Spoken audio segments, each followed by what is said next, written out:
बिस्मिल्लाहिर्रहमानिर्रहीम। अस्सलाम वालेकुम साथियों, दोस्तों, पीटीवी नेशनल जा जेकी भी घर भाती आयो सभिनी खे सुबुह जो सलाम। हिकिड़ी ताज़ी सुबुह सां गॾु असां तव्हां सां जे साम्हूं हाज़िर आहियूं। सुबुह जो टाइम हुई तव्हां ठीकु हूंदव, ख़ुशबू हूंदव, छाकाणि ख़ुशि हुअणु घुरिजे। सुबुह जो टाइम अहिड़ो हूंदो आहे उन जी जेका सुराण हूंदी आहे उन में असल में सिहत जी खाण हूंदी आहे। ऐं जेको आहे सो जॾहिं असां पाण सुबुह जो उथंदा आहियूं, हिकु त सुबुह जो जॾहिं सियारो अची वेंदो आहे त थोरो ॾुखियो लॻंदो आहे। दिलि चवंदी आहे यार को ॿियो टाइम थी वञे, काश टाइम अॻिते वधी वञे। बहरहाल इन टाइप जी सोचूं ईंदियूं आहिनि, पर जॾहिं उथी यकदमि बिस्तर खां उथी वेही रहंदा आहियूं त पोइ पाण दिमाग़ खे कमांड ॾेई छॾींदा आहियूं त हाणे उथिणो आहे, ऐं जेको आहे सो रूटीन सां गॾु हलिणो आहे। पोइ जॾहिं उथंदा आहियूं, फ्रेश थींदा आहियूं त साॻी जेको आहे सो रूटीन में अची वेंदा आहियूं ऐं फ्रेश बि थी वेंदा आहियूं, छाकाणि सुबुह जो टाइम अहिड़ो हूंदो आहे। सीउ थोरो लॻंदो आहे, पर गैलरी में वञी जॾहिं ॾिसबो आहे सुबुह जी ताज़ी हवा वठिबी आहे त पोइ सिहत जो त असर बि सुठो थींदो आहे। ब्रीथिंग बि करणु घुरिजे, इन आउट इन आउट। ऐं कल्ह हिकिड़ी ॿी पाण सां जेका भेण आयल हुई हुन हिकिड़ी एक्सरसाइज़ नेज़ल जी ॿुधाई हुई, उनजो बि सुठो असरु थींदो आहे। अॼु मूं ट्राए बि कई हुई त उहो बि कजे, इनहेल कजे, ॿिए पासे खां एक्सेल कजे, ऐं जेको आहे सो इन सां तव्हांजो माइंड फ्रेश थींदो आहे ऐं माइंड एक्टिव थींदो आहे। त मुंहिंजो माइंड त एक्टिव थी वियो आहे, तव्हांजो केतिरो एक्टिव थियो आहे इहो हाणे पाण खे जाचणो आहे। अॼुकल्ह हिकिड़ो रुझान आहे, मोटिवेशनल स्पीकर्स घणा पाण वटि आहिनि ऐं हर माण्हू जेको आहे सो चाहींदो आहे, ऐं इहो ॾाढो सुठो लाड़ो बि आहे। फालतू ॻाल्हियूं कजनि, हरूभरू जी ॻाल्हियूं कजनि, हिन जी गिला कजे, हुन जी गिला कजे, या हरूभरू जी पॉलिटिक्स कजे, इन खां वधीक सुठो आहे त माण्हू कंहिं न कंहिं हवाले सां मोटिवेट कजे। उनजे कैरियर जे हवाले सां करे सघूं था, उनजे रोज़ाना बुनियाद ते उनखे माण्हू मिलनि था। के माण्हू हूंदा आहिनि जेकी ॻाल्हाए न सघंदा आहिनि, जिन वटि इहो ॾांव न हूंदो आहे त कीअं ॻाल्हाइजे, शयुनि खे कीअं हलाइजे, कीअं मैनेज कजे, उन्हनि खे मोटिवेट कजे, उन्हनि खे सेखारिजे, या फ्यूचर काउंसलिंग कजे। खोड़ अहिड़ा पासा आहिनि जंहिं ते अॼुकल्ह नौजवान कमु करे रहिया आहिनि ऐं कमु करणु बि घुरिजे। पाण बि करे रहिया आहियूं, तव्हां बि करे रहिया हूंदव, जिते बि तव्हां हूंदव उते तव्हां इहो कमु करे रहिया हूंदव, मूंखे ख़बर आहे, छाकाणि तव्हां असांजा घर भाती आहियो त जंहिं कम में असां लॻल आहियूं तव्हां बि ज़रूरु लॻल हूंदव। त ॻाल्हि इहा आहे त अॼुकल्ह जेको आहे सो ॿारनि खे मोटिवेट कीअं कजे, या ॿारनि जा स्किल्स कीअं चेक कजनि। त इन हवाले सां जेको आहे सो असां पाण वटि जेको गेस्ट घुरायो उन सां इहा ॻाल्हि ॿोल थींदी। उहो कराए रहिया आहिनि यंग मोटिवेशनल स्पीकर्स कॉम्पिटिशन कराए रहिया आहिनि सिंध लेवल ते, सॼी कराची में। माना त ॿार जेकी पाण वटि आहिनि, जेकी स्कूल में पढ़नि था, नंढा आहिनि, असां सदाईं ॿारनि खे सम्झंदा आहियूं त इहे छा ॻाल्हाईंदा, इहे छा कंदा, पर ॿारनि में मतिलबु चवंदा आहिनि न, इहे नंढो हिकिड़ो बॉम्ब हूंदो आहे, ॿार जेको आहे न वॾो धमाको करे सघे थो। त मतिलबु इहो आहे त उन्हनि ॿारनि में कहिड़ा स्किल्स आहिनि ऐं उन्हनि खे वधीक कीअं पॉलिश कजे, उन्हनि खे सेखारिजे। ऐं अहिड़े टाइप जो कॉम्पिटिशन कराइबा त ज़ाहिर ॿारनि खे मोटिवेशन बि मिलंदी, सुठे में सुठो ॻाल्हाइण जो ॾांव ईंदो, सोचींदा ॿार इन ते। अॻु में तक़रीरी मुक़ाबला बि थींदा हुया, हिन खे हिकिड़े तरीक़े सां तक़रीरी मुक़ाबिलो तव्हां करे सघो था। थोरो घणो हिन में फेर फार आहे, ॻाल्हि मड़ई साॻी आहे। त असां सां आहिनि, उन्हनि सां ॻाल्हाइबो त उहो यंग, उन्हनि खे कीअं इहो ख़्यालु आयो ऐं उहो के करे रहिया आहिनि। जलील अहमद साहब पाण सां गॾु आहिनि, उन्हनि सां ॻाल्हाईंदासीं। अस्सलाम वालेकुम sir, welcome to the show. कैसे हैं आप? ठीक ठाक? कैसी सुबह सुबह आपकी मॉर्निंग हुई? ब्रीथिंग वगैरह करते हैं आप? ब्रीथिंग तो बाय डिफ़ॉल्ट हो जाती है। अच्छा, सुबह उठते हैं और क्योंकि सांस तो हम ले ही रहे हैं। थोड़ी सी अगर नॉलेज हो कि जो है वो इन आउट, जैसे अभी आपने जैसे डीप ब्रीथ करते हैं, हाँ, सेपरेटली करना है, तो उसके लिए छोटी छोटी सी और भी टिप्स होती हैं। हर कोई किसी योगा एक्टिविटी या सुबह सुबह अपने आप को चार्ज करने के लिए कुछ, ये ज़रूरी भी है। सर्दियाँ में बहुत सुस्त बना देती हैं, मैंडेटरी है। ऐसा ही पता नहीं क्यों दुनिया में कंबल ईजाद हुए। आप कंबल में जब सोते हैं तो जो ईजाद हुए पता नहीं बनाए गए, बहरहाल ईजाद ही बोला जाएगा, ज़रूरत ईजाद की माँ है। हाँ, इंसान फिर बना तो ये कंबल जो है ना, ये बड़ी ख़राब चीज़ है। जब हम इसमें सोते हैं तो फिर हमारा दिल नहीं चाहता कि हम उठें और किसी भी काम के लिए निकलें। बहरहाल निकलना पड़ता है, क्योंकि कुछ जज्बात सोए रह जाएंगे तो फिर सोए ही रह जाएंगे। क्या है, कुछ जज्बात होते हैं जो आपको सुबह ख्याल आते ही बिस्तर छोड़ने पे मजबूर करते हैं। कोई टास्क, कुछ कोई होता है कि आपने ये काम किया, तो वो आपको झंझोड़ के उठा देता है। जैसे मैं आर्ट सोच रही थी, मैं किस काम में लगी हुई हूँ, मुझे क्यों उठना पड़ता है सुबह। लेकिन फिर मैंने कहा नहीं, मेरे ज़िम्मे कुछ काम है जो मुझे करना है, इसके लिए मुझे सुबह उठना है और मोटिवेट करना है। फिर जब ये डीप ब्रीथ थोड़ा बहुत कर लेते हैं तो वाकई में, कल एक हमारे साथ आई थी, उन्होंने थोड़ा मुझे सभी को बताया था, तो मैंने चलो कहा आज ये ट्राई करते हैं। वैसे मैंने उनको नहीं बताया, मैं भी पहले योगा किया करती थी। योगिनी साहिबा हमारे पास आई थी। खैर चलें, ये तो बहरहाल कल की बातें हैं, हम आज पे आते हैं, आज की बात करते हैं। क्योंकि इंसान को आज में जीना चाहिए। ऐसे ही। तो ये कैसे आपको ख्याल आया, ये जो आप कंपटीशन करवा रहे हैं बच्चों का?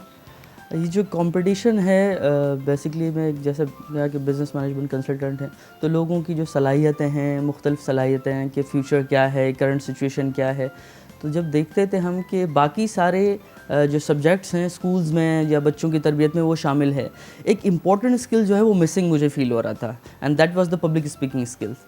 तो जैसे बाकी बच्चे को हम फिज़िकल एक्टिविटीज़ में इन्वॉल्व करते हैं कि हम मुख्तलिफ जो है वो एक्टिविटीज़ होती हैं, क्लब्स होते हैं स्कूल में, तो ये पब्लिक स्पीकिंग एक ऐसा आर्ट है, एक ऐसा स्किल है, अगर किसी को अच्छे से बोलना नहीं आता तो दुनिया में बहुत सारी जगहों पे उसको शर्मिंदगी का सामना करना पड़ता है, या फिर अगर उसकी इंटेंशन अच्छी भी हो तो अपनी बात वो सही अंदाज में आगे पहुंचा नहीं पाता, सही बात अगर ये अच्छा बोलने का हुनर उसको ना आता हो। तो मुझे फील हुआ कि ये mandatory as a mandatory subject through out the career बच्चे को कहीं नहीं पढ़ाया जाता। सही। तो हमने इस पर वर्किंग की, एक कोर्स भी डिज़ाइन किया हमने जो इंटरनेशनल स्टैंडर्ड्स पे है। दुनिया में ऐसे बहुत सारे क्लब्स हैं जो पब्लिक स्पीकिंग स्किल्स पे काम करते हैं। तो अल्हम्दुलिल्लाह 5 ईयर हमने वर्किंग की, कुछ स्पेशलिस्ट लोगों को साथ मिलाया, तो हमने 6 लेवल्स में एक सब्जेक्ट डिज़ाइन किया है कि पब्लिक स्पीकिंग स्किल्स बच्चे को बचपन से ही कैसे सिखाए जाएं। यानी जब वो बोले तो इतना खूबू और इतना बेहतरीन बोले कि लोगों की समातों में ना रस घोलने लगे वो बात, और रियलिस्टिक भी हो और सच्ची भी हो, फिर वो अंदर से बोले।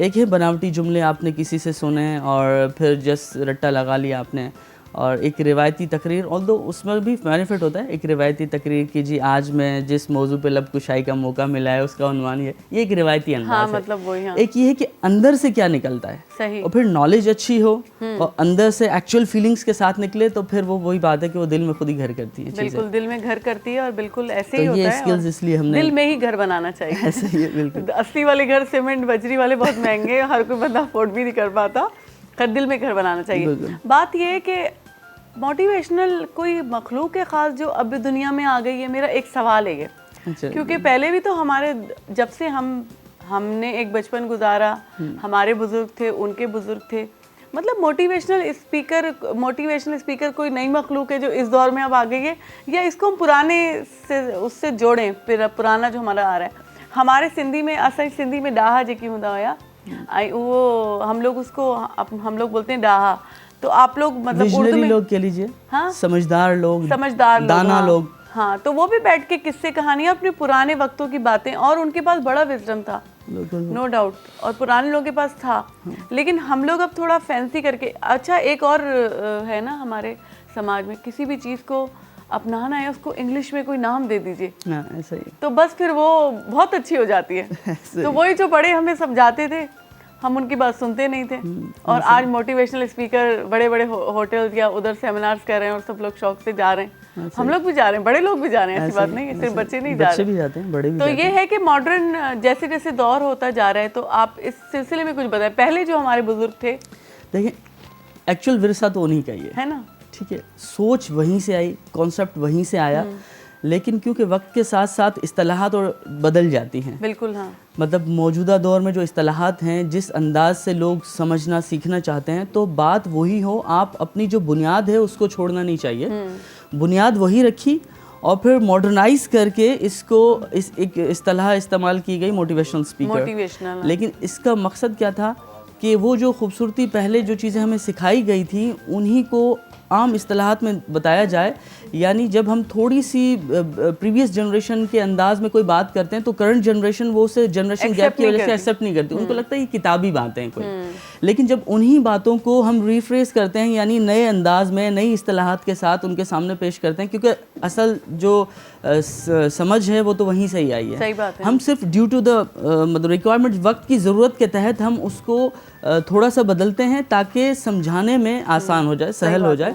तो ये जो मोटिवेशनल स्पीकर है, इस्तिलाह आजकल बहुत हद ज़्यादा हो गई है, और सोशल मीडिया की वजह से तो बहुत सारे लोगों ने जो इस कैटेगरी में फॉल नहीं भी करते थे तो उन्होंने भी कह दिया, और बहुत थोड़ा सा डिफरेंस भी है इसमें। एक रिवायती तकरीर में, अगर आप मुझे इजाज़त दें तो 2 मिनट में इसको एक्सप्लेन कर दूं कि जैसे डिबेट कंपटीशन, स्पीच कंपटीशन, ये तो रिवायती होते थे, सही, हाँ, तो इसका जो एक स्लाइटली डिफरेंट था। डिबेट में क्या होता है कि 2 फरीक होते हैं और दोनों पॉजिटिव अंदाज में अखलाकियत का ख्याल रखते हुए एक ओपिनियन देता है कि जी जो स्कूल में क्लासेस हैं वो मॉर्निंग में होनी चाहिए, और वो उसके अपने प्रोज एंड कॉन्स, जो फ़ायदे और जो भी हैं वो बयान करता है।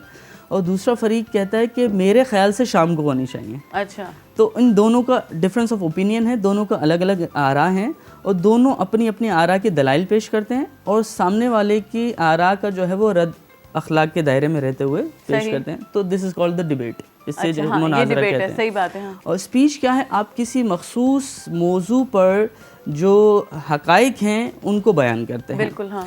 वो किसी को पसंद आते हैं नहीं आते, तो वो आप उस सिर्फ हकाइक को बयान करते हैं। लेकिन मोटिवेशनल स्पीकर क्या होता है, वो अपने ज़ाती तजुर्बात और मुशाहिदात को उसमें इन्वॉल्व करता है। मतलब अब वो फैक्ट एंड फिगर्स जो भी हैं वो भी शामिल होते हैं, लेकिन जैसे मैं अगर कहता हूँ कि मैं सुबह जब घर से निकलता हूँ तो घर से बाहर मतलब बच्चे शोर कर रहे हैं आगे, ठीक है। अब मैं जब बीइंग ए मोटिवेशनल स्पीकर जब बात करूँगा तो मैं अपनी फीलिंग बताऊंगा कि मुझे वो कैसा लगता है। मैं कहूँगा मुझे अच्छा लगता है। लेट सपोज अगर मुझे रियलिटी है अच्छा लगता है, मुमकिन है कोई डिस्टर्ब होता हो, उसको अच्छा ना लगता हो। तो ये मोटिवेशनल स्पीकर जो है तो वो सिर्फ फैक्ट्स एंड फिगर या हकाइक पे बात नहीं करता, वो अपनी पर्सनल फीलिंग्स को भी शेयर करता है कि ये जो इंसिडेंट हुआ इससे मैंने कैसा फील किया, और वही फीलिंग्स दूसरों के अंदर ट्रांसमिट करने की, मुंतकिल करने की कोशिश करता है। ये एक छोटा सा डिफरेंस है इसमें। और डायलॉग क्या है? डायलॉग यूँ कह सकते हैं कि एक सर्टन स्क्रिप्ट है, कोई मौजू है जिस पे आपको उसी पैराए के अंदर रहते हुए विद इन द बाउंड्रीज, जो सर्टन बाउंड्रीज या हुदूद आपको दी गई हैं, उसी के अंदर रहते हुए उसी टाइम फ्रेम में उन्हीं अल्फाज के साथ, उसी फेस एक्सप्रेशन के साथ, वो आपके चाहे अंदर की फीलिंग्स हैं या नहीं हैं, आप उसको अदा करते हैं। डायलॉग्स में 100% फीलिंग्स होना ज़रूरी नहीं है, और डायलॉग में आप पाबंद होते हैं कि आपको ये पैरामीटर्स फॉलो करने हैं, ये हुदूद। मोटिवेशन स्पीकर पाबंद नहीं होना, लफ्ज़ कुछ भी जो भी दिल से निकले। या ये कहा जाए कि डायलॉग किसी भी बात को थोड़ा समराइज करके एक खूबसूरत शक्ल में बोलना डायलॉग है। हाँ, प्री प्लान्ड हो, हाँ, और प्री स्ट्रक्चर्ड हो, यानी पहले से मुनज़्ज़म शुदा हो, मुरतब शुदा हो, उसको आप डायलॉग कहते हैं। और डायलॉग 2 से ज़्यादा 3 से 4 लोगों के बीच में होते हैं, उसको भी डायलॉग, वो कौन सा डायलॉग है? एक होता है फिल्मी डायलॉग। अच्छा, नहीं, ये जो डायलॉग है, जैसे डिबेट में क्या होता है, मुनाजरे में, कि आपको सामने वाले का रद्द भी करना होता है। सही, हाँ। डायलॉग में रद्द करना ज़रूरी नहीं है, मुरतब है। मैंने अपनी आरा पेश की, आप अपनी आरा पेश की, मतलब सिंपल है। तहफ़्फ़ुज़ात पेश करना में भी तहफ़्फ़ुज़ात भी कह सकते हैं, मुख्तलिफ अल्फाज हैं, लेकिन क्योंकि हम जितनी गहराई में जाते हैं ज़बान में और अदबी जो इस्तिलाहात जब हम इस्तेमाल करते हैं, तो अपने पसे पुश्त वो इतनी गहराई रखती हैं कि हम उनको किसी जगह पर तो वो एक दूसरे का नेमुल बदल करार पा जाती है, लेकिन हर जगह करार नहीं पाती। माशाल्लाह, आप बहुत अदबी उर्दू बोल रहे हैं। पसे पुश्त करार पा जाती है। मुझे लगता है थोड़ी देर में आप कोई शेर भी सुना देंगे हमें। मैं कोशिश कर रहा हूँ कि जो सहल अल्फाज हैं मैं उसको इस्तेमाल करूँ, और बहुत ज़्यादा जो इंग्लिश इस्तिलाहात का इस्तेमाल ना करूँ। मेरी कोशिश यही है कि हम, क्योंकि ये जो अदब है, ये जो अल्फाज हैं, चाहे वो किसी भी ज़बान के हों, ये हमारा विरसा है। सही बात है। और ये कहीं किसी जगह पर खो चुके हैं।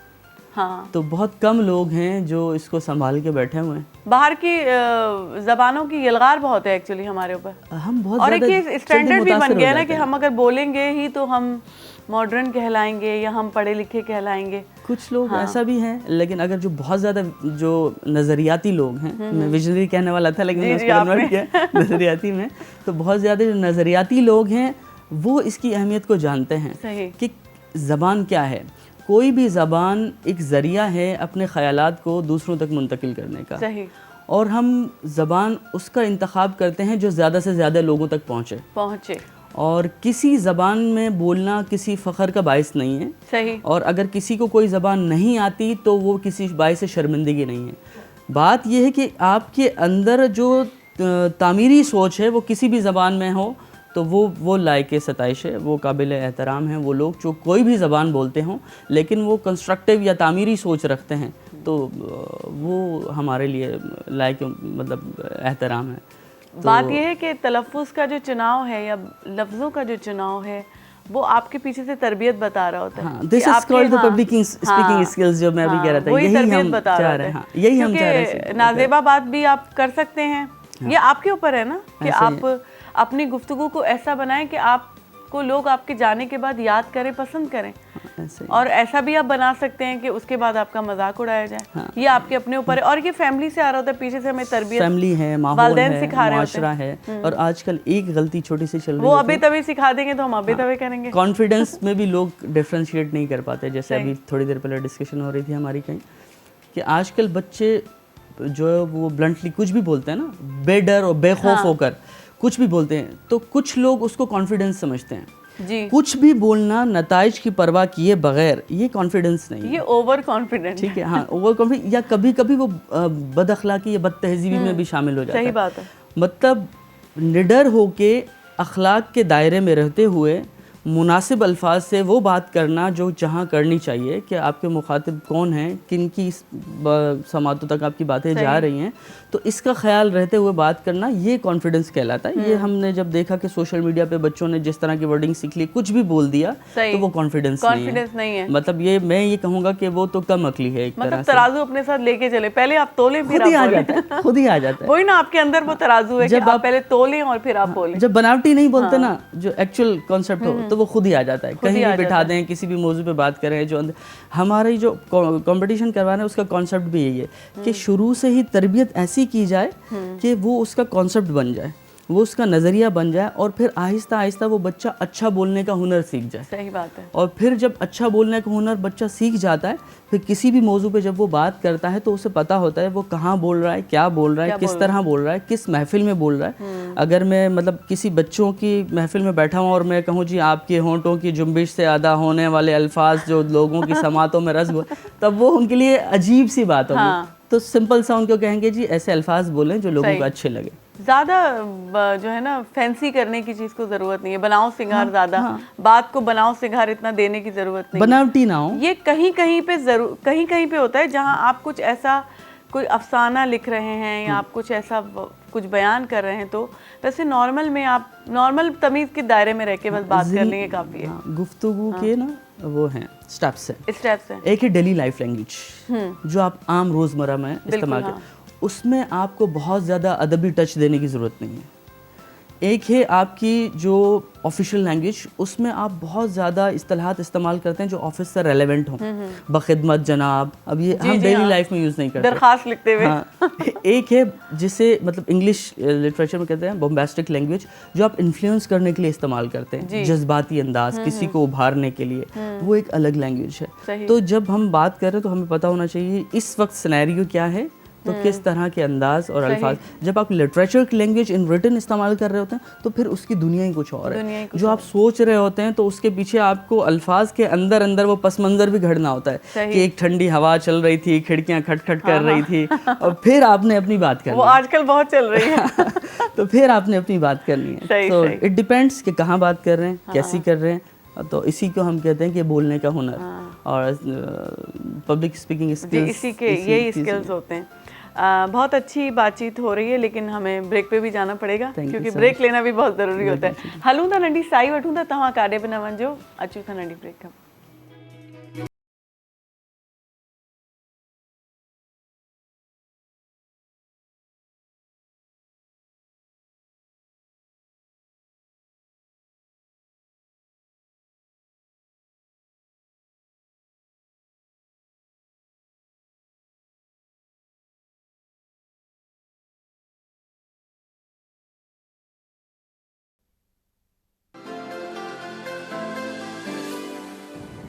अस्सलाम वालेकुम।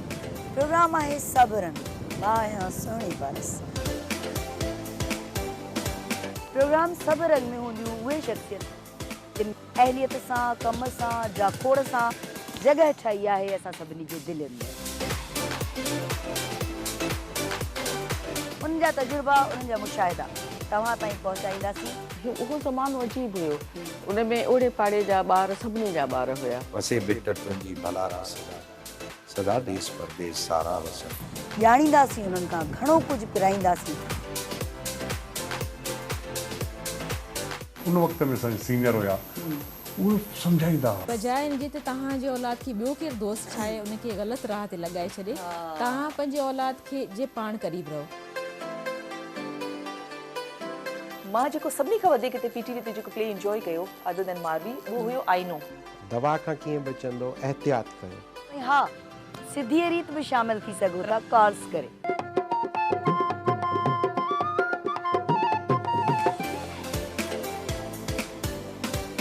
याद तुझे अचे सूर सारा उथन। रंधिणे जी राणी मूंखे ॾाढो सुठो लॻो जो इहो नालो त पोइ ॾिसण न विसारींदा हर ख़मीस जे ॾियारे ते शाम जो 4 खां 6 वॻे ताईं पाण हूंदासीं गॾु ओनली ऑन PTV नेशनल।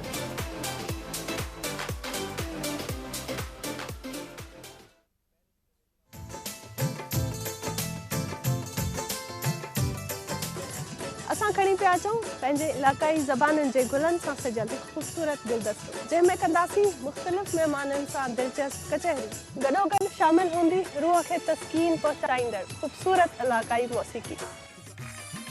गुले चारुका इदामा पशमाकारा कौमी लफ्जांकानी गुलानी यक ग्रंथ चे कि आद्राहे रंग शुमे दिला वती कना शुमर सरकना आयनी जिंदे बारया जोदो आसराती मालूमात। ਅਸੀਂ ਲੈ ਕੇ ਆਏ ਹਾਂ ਇਲਾਕਾਈ ਜ਼ੁਬਾਨਾਂ ਦੇ ਨਾਲ ਸਜਿਆ ਹੋਇਆ ਫੁੱਲਾਂ ਦਾ ਇੱਕ ਗੁਲਦਸਤਾ ਜਿਹਦੇ ਵਿੱਚ ਸ਼ਾਮਿਲ ਹੋਣਗੇ ਉਹ तमाम ਰੰਗ ਜਿਹੜੇ ਤੁਹਾਡੇ ਦਿਲਾਂ ਨੂੰ ਭਾਣਗੇ ਜਿੱਥੇ ਹੋਣਗੇ ਮਹਿਮਾਨ ਮੁxtਲਿਫ ਜ਼ਿੰਦਗੀ ਦੇ ਸ਼ੋਬਿਆਂ ਨਾਲ ਤਾਲੁਕ ਰੱਖਣ ਵਾਲੀਆਂ ਅਹਿਮ ਸ਼ਖਸੀਅਤ ਇਹਦੇ ਨਾਲ ਹੀ ਸ਼ਾਮਿਲ ਹੋਏਗੀ ਇਲਾਕਾਈ ਮੌਸੀਕੀ। ਤੁਸੀਂ ਵੀ ਇੱਕ ਖੂਬਸੂਰਤ ਸਫ਼ਰ ਵਿੱਚ ਸਾਡੇ ਨਾਲ ਸ਼ਾਮਿਲ ਹੋ ਸਕਦੇ ਹੋ ਲਾਈਵ ਕਾਲ से ज़रिए। मुंग तासुल पार जरूर लगी आयु अखबार इलाकाई जबो गोलानो न सजिया यो गुलदस्ता कम के में शामिल हुई हगा टोला रंग कम जो तासुल बड़ा खुश हुई कम के मुंग बकाऊ मुख्तलिफ मेलमनों सरा खबर है और तासु तो बदर का दी हवा जवान मालूमात। पाकिस्तान टाइम सिर्फ PTV नेशनल पर।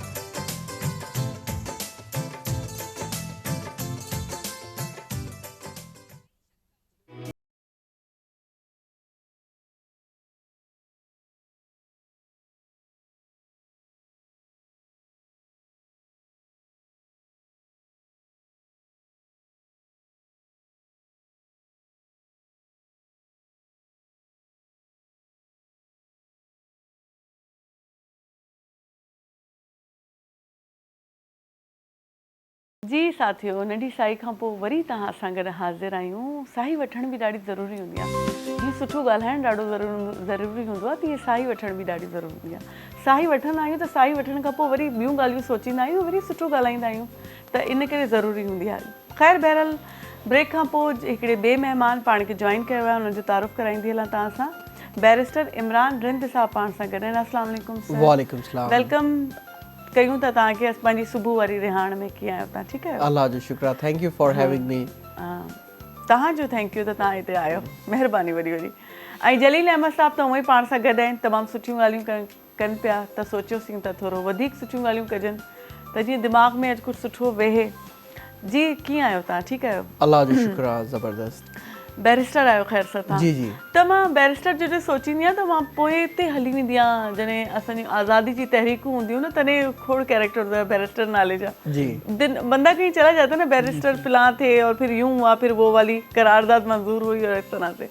तो बहरहाल कीअं रहियो तव्हां? ॿाहिरि वञी पढ़िया हो जी, त कीअं तव्हांजो एक्सपीरियंस रहियो? जॾहिं पंहिंजे मुल्क खां परे रही पढ़णु वेंदा आहियूं त उते जो हिकु त कल्चर जी यलगार हूंदी आहे न। जी जी जी। नंढी उमिरि में वञनि था असांजा नौजवान, हाणे पंहिंजे कल्चर सां जुड़ियल बि रहणो आहे ऐं पढ़णो बि आहे, उन्हनि जे कल्चर जी सुठी शयूं एडॉप्ट बि करणियूं आहिनि। त कीअं मैनेज कंदा हुया हुते, या कीअं कंदा आहिनि नौजवान हुते मैनेज? 18 साल जो। अच्छा, आप उर्दू में बात करें ताकि हमारे जो जलील साहब हैं वो हमारे साथ कनेक्ट रह सकें। अच्छा, श्योर श्योर श्योर। ठीक है। नहीं लेकिन कोई बात नहीं, थोड़ा बहुत बोल भी लेंगे, थोड़ा बहुत उर्दू। सारी ज़बानें हमारी अपनी हैं और सब हमें अजीज़ हैं। मैं 18 साल का था, पहली बार इंग्लैंड गया और वहाँ पर ज़बरदस्त एक्सपीरियंस रहा। शुरू में कल्चर शॉक था क्योंकि यहाँ पर totally different culture, atmosphere, infrastructure और वहाँ पर एक डेवलप्ड कंट्री, एजुकेशन वाइज भी जो है क्वालिटी बहुत वसी थी वहाँ पर। सही बात है। वर्सेटाइल थी। तो ज़बरदस्त एक्सपीरियंस रहा और बहुत ज़बरदस्त चीज़ें सीखने को मिली। उनकी discipline, punctuality, reading habits, career oriented हैं, अपने आप को वेल इन्फॉर्म्ड रखते हैं। तो ये सारी चीज़ें मुझे वहाँ पर सीखने को मिली। फालतू टाइम नहीं इधर उधर होटलों पे बैठ के ज़ाया नहीं करते। आजकल आप देखें, निकले जहाँ, एक तो किसी का घर अगर उधर आसपास है तो बहुत वो उन ख़वातीन को मुश्किलात का सामना जो वहाँ से गुज़र के जाती हैं, मिसाल तौर फ्लैट हैं या कोई गली वहाँ से गुज़र हो रहा है तो होटल, चाय के होटल के बाद वो समझते हैं पूरा रोड उनका है और वहाँ पे टेबल्स लगी हुई होती हैं और हमारे नौजवान माशाल्लाह बैठे हुए होते हैं 1 घंटा क्या 2 घंटा क्या। तो ये कहीं कहीं यहाँ अच्छी मतलब और भी अच्छे भी काम हो रहे होंगे, क्या पता कोई किसी को मोटिवेट कर रहा हो, लेकिन मोस्टली देखा जाए तो टाइम का ध्यान लगता है ना। और वहाँ पर इस चीज़ को मोटिवेट करते हैं ना हाँ। कि डिसिप्लिन को, पंक्चुअलिटी को, लीड बाय एग्जांपल। आप क्या कहेंगे इस सिलसिले में, जो ये एक चाय कल्चर जो हमारा है इस पे? चाय कल्चर मैं ये नहीं कहूँगा कि टोटली वो नेगेटिव है, लेकिन excess of everything is bad. किसी भी चीज़ का हद से ज़्यादा होना गलत है। तजावुज़ सही नहीं है। अगर आप प्लान नहीं है, कैजुअल नहीं है, हाँ अगर वो आपके शेड्यूल में आता है, आपके एक प्री प्लान चीज़ें हैं कि मैं once in a week, twice in a week या शाम को किसी वक्त किसी दोस्त से, किसी फॉर अ सर्टेन पर्पस, किसी मखसूस मकसद के लिए मुझे किसी से मिलना है और उसका पहले से तय शुदा हो कि मिल क्यों रहे हैं, इसका मकसद क्या है, वो क्लियर। अनप्लान चीज़ें होंगी तो फिर तो ना उसका कोई सर होगा ना पैर होगा। हाँ। और फिर वो वही हमने जो वैसे कानों तक आवाज़ें पड़ती हैं कि हमारे होटल पे बैठ के मुल्क की खारजा पॉलिसी पे जो है वो क्रिटिसिज्म हो रहा होता है। सही बात कि है, ऐसा नहीं, ऐसा होना चाहिए था और तो कुछ होना नहीं है, मतलब कुछ नहीं है, बस इंतजार करें कि कब चाय की प्याली ख़त्म हो जाएगी और उसके बाद भी चलती रहती है, फिर वो चाय पे चाय चलती रहती है, ऐसा ही है। तो उसका कोई हासिल नहीं होता। लेकिन वो जो भी लोग बैठे, मिसाल तौर कोई भी बैठे, उनको ये नहीं ख्याल होता जो इखलाकी तकाज़ा है हमारे, कि वहाँ से कोई अल्लाह की कोई और मखलूक भी तो गुजरती है जिसको औरत कहा जाता है, लड़की कहा जाता है, और बहुत सी ऐसे, तो वो बहुत अजीब ऑकवर्ड सिचुएशन है दोनों साइड। कहीं भी आजकल ये बहुत हो गया है। पहले तो बाहर उससे बाहर निकलना ही नहीं चाहिए अपनी हुदूद से। हमारे यहाँ एक तो ये कि जो उसकी जगह उसके लिए मुख्तस होती है वहाँ तक नहीं रहते, तो फिर थोड़ा सा उन्होंने आगे किया, फिर उसका देखी बराबर में किसी और ने किया, फिर उसके आगे किसी बाइक वाले ने बाइक पार्क कर दी, फिर किसी और ने कोई ठेला लगा दिया। अब वो कभी कभी ऐसा होता है कि बिल्कुल मिड ऑफ द सिटी वो हो रहा होता है, तो वो एहसास शायद नहीं हो रहा होता, और अगर 1 मिनट भी किसी को गुजरने में स्लो डाउन हो रहा होता है, दिन में 1000 लोग गुजरते हैं, तो आपने इस कौम के एक दिन में 1000 मिनट ज़ाया किए। सही। वो जिसने वो टेबल थोड़ी सी आगे रखी हुई है ना, हाँ। अगर 1000 लोग वहाँ से गुजर रहे हैं और मैं तो 1 मिनट ही आ रहा हूँ, हालांकि उससे ज़्यादा वक्त ज़ाया होता है। तो एक्यूमुलेट करें बीइंग अ नेशन, एक कौम की हैसियत से, पता नहीं किस किस काम से लोग जा रहे होंगे, उसे एक्यूमुलेट करें। इस मुल्क का उतना वक्त आपने सिर्फ ये जो आगे थोड़ा सा किया हुआ है ना, उसकी वजह से आपने खराब कर दिया। तो ये एहसास से ज़या अगर हो, और अगर कोई गाड़ी दूर से आ रही होती है तो एक गाड़ी को आते हुए देखते हैं, तो भी देख भी रहे होते हैं, तो भी वो आगे चलते और स्ट्रक हो जाते हैं, और वो उनको टफ लुक दे रहा होता है और वो उनको टफ लुक दे रहे होते हैं, अगर जो भी 2 हजरात होते हैं गाड़ी में तो इसमें भी टाइम वो 5-10 मिनट निकाल देते हैं, जब तक वो कोई एक बंदा जो है ना थोड़ा इखलाकी तौर पे दबाव में आ जाए, या उसको एहसास हो कि मैं इस मुल्क का एक जिम्मेदार शहरी हूँ। अच्छा, अगर ये नहीं हो रहा तो मुझे साइड कर लेनी चाहिए। बचाने के लिए भी इससे दरगुजर। एक दफ़ा मैं आपसे एक वाक़या शेयर करूँगा। एक दफ़ा ऐसा मैं जा रहा था तो मेरी गाड़ी में आके पीछे किसी ने हिट किया, और जो मेरी गाड़ी का बम्पर है वो दब गया। तो अच्छा, उसको लगा कि अब झगड़ा होगा, तो क्योंकि मैं किसी काम से जा रहा था और मुझे वहाँ वक्त पे पहुँचना था, तो मैंने खिड़की से मतलब विंडो शीशो हाथ निकाला और मैंने कहा भाई जाओ जाओ जाओ, मतलब मेरे पास इतना टाइम नहीं है कि मैं यहाँ उतरूँ और आपसे उलझूँ, अब क्या होगा। तो मैंने पॉजिटिव जो मेरे जहन में ये आया मुस्बत सोच कि इसकी मुझसे कोई दुश्मनी नहीं है और उसको शायद एहसास नहीं होगा, उसने प्लान नहीं किया, बस लग गया। अब मैं उस पर गुस्सा नहीं करूँगा, मेरा सिर्फ वक्त का ज़या होगा, कुछ हासिल नहीं होगा। सही बात है। तो मैंने वहाँ से उसको फिर नज़रअंदाज करके मैं आगे वक्त का ध्यान नहीं करना चाहिए। अच्छा रिन साहब, आप ये बताएं कि आप बाहर गए, जैसे आपने कहा आपने रीडिंग हैबिट्स आपने वहाँ से अडॉप्ट की, या आप यहाँ पे जब थे तो आपके अंदर था ये चीज़ कि पढ़ा जाए, मुताला किया जाए, या वहाँ जाके ये स्किल्स आपने डेवलप? वहाँ जाके ये ज़्यादा इंटेंसिफाई हुई। अच्छा। क्योंकि इन्वायरमेंट का असर होता है। हाँ। वहाँ पर जब भी हम यूनिवर्सिटी में देखते थे, लाइब्रेरीज़ में, इवन ट्रैवलिंग के दौरान भी लोग प्लेन में हो, ट्रेन में हो, ट्यूब में हो, बस में हो, वो किताबें पढ़ रहे होते थे, वेल इन्फॉर्म्ड। जी बिल्कुल, हाँ। और आपके हाउसमेट्स होते हैं वहाँ पर।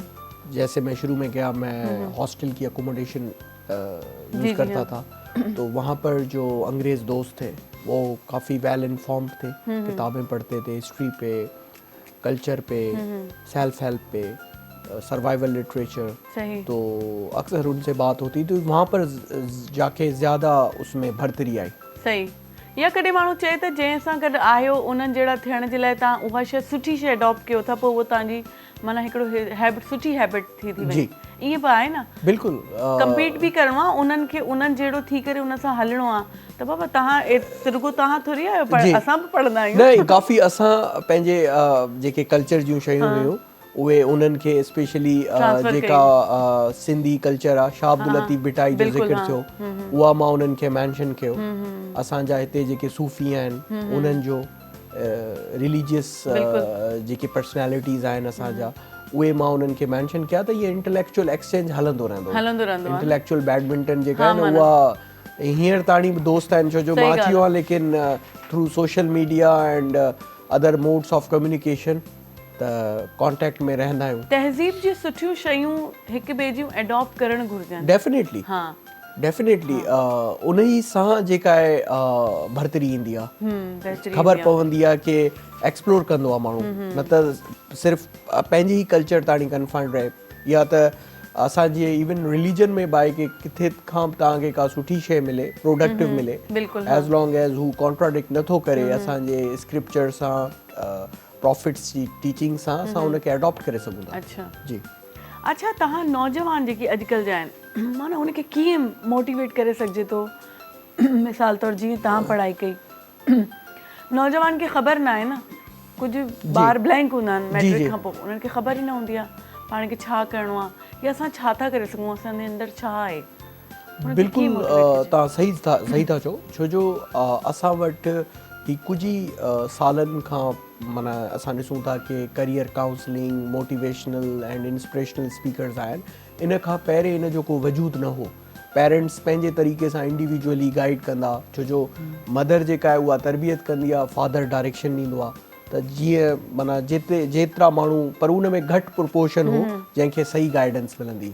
लेकिन हाणे यूथ वटि ईअं न आहे। यूट्यूब आहे, उन में काफ़ी बहितरीन मोटिवेशनल स्पीकर्स आहिनि जेके करियर काउंसलिंग कनि था, उन्हनि खे एक्सेस करे सघनि था।